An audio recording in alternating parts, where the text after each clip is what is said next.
Thia thi no phu nan no phu chim le puan le mi thong tra pia ka ngai Giêsu Christ đốt na con cầm hu le kan atlin lâu cha long du in đốt na con ka chim khâu lâu chu cha ka đập to Mo ka boy Giêsu na do na kong hi ka hule kan at yin lau zonga ni fa ka nun zia in na cha te te tha ka si zong za lai na zu chia ka ne do chu ka zu lai din na kram pha khlan tia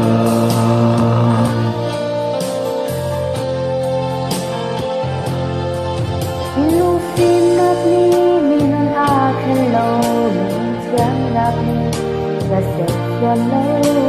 ba chiang karawasi Peti kosnya ni tung tung kentu pita cia ketua petu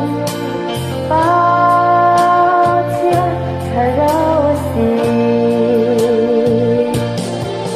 Moga posisu na dot na kong he kamul kani at lâu sông hoa đi pa kanung siai na cha ka te tha ka se su za lai da pe na ke ne do tu ka su lai din la kra ha na tia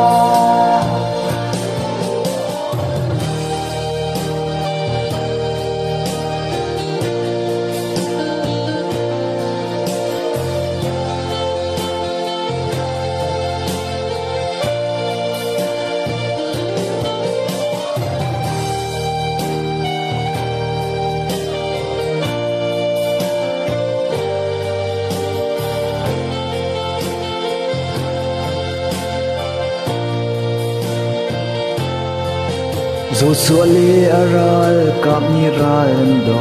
mo set le aron kun tha an cham chu cha ral an tai Tetirol daw in kakalyaw ading karaw kalen Kacat haan sang Tui cha maangang Mo ka boy Giêsu na do na kong hi ka mu le kani at len lau zonga ni fa ka nun zia in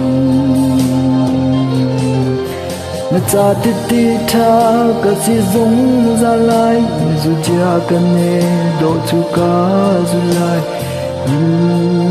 na gram pha khan tia Moga posisu na dot na kong he kamule kani at lâu zonga ni pa kanung siai